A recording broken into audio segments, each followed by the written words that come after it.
بسم الله الرحمن الرحيم. هل أتى على الإنسان حين من الدهر لم يكن شيئا مذكورا إنا خلقنا الإنسان من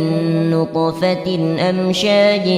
نبتليه فجعلناه سميعا بصيرا إنا هديناه السبيل إما شاكرا وإما كفورا إنا أعتدنا للكافرين سلاسل وأغلالا وسعيرا إن الأبرار يشربون من كأس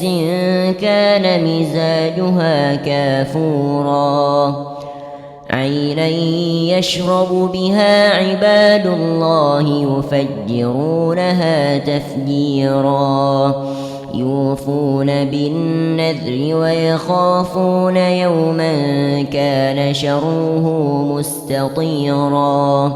ويطعمون الطعام على حبه مسكينا ويتيما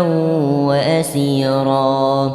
إنما نطعمكم لوجه الله لا نريد منكم جزاء ولا شكورا إنا نخاف من ربنا يوما عبوسا قمطريرا فوقاهم الله شر ذلك اليوم ولقاهم نضرة وسرورا وجزاهم بما صبروا جنة وحريرا متكئين فيها على الأرائك لا يرون فيها شمسا ولا زمهريرا ودانية عليهم ظلالها وذللت قطوفها تذليلا ويطاف عليهم بآنية من فضة وأكواب كانت قوارير من فضة قدروها تقديرا ويسقون فيها كأسا كان مزاجها زنجبيلا عينا فيها تسمى سلسبيلا ويطوف عليهم ولدان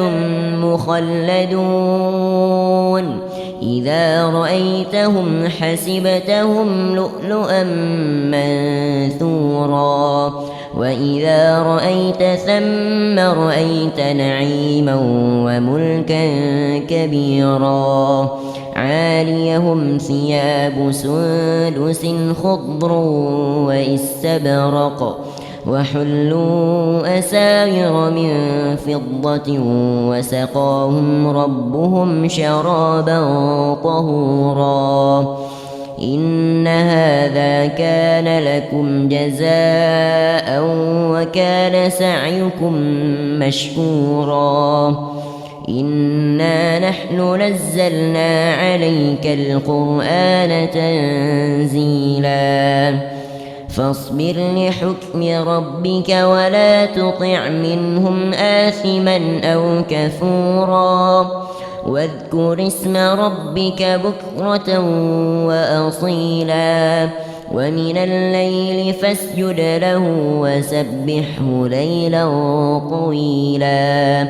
إن هؤلاء يحبون العاجلة ويذرون وراءهم يوما ثقيلا نحن خلقناهم وشددنا أسرهم وإذا شئنا بدلنا أمثالهم تبديلا إن هذه تذكرة فمن شاء اتخذ إلى ربه سبيلا وما تشاءون إلا يشاء الله إن الله كان عليما حكيما يدخل من يشاء في رحمته والظالمين أعد لهم عذابا أليما. STA TV Media Syiar Islam.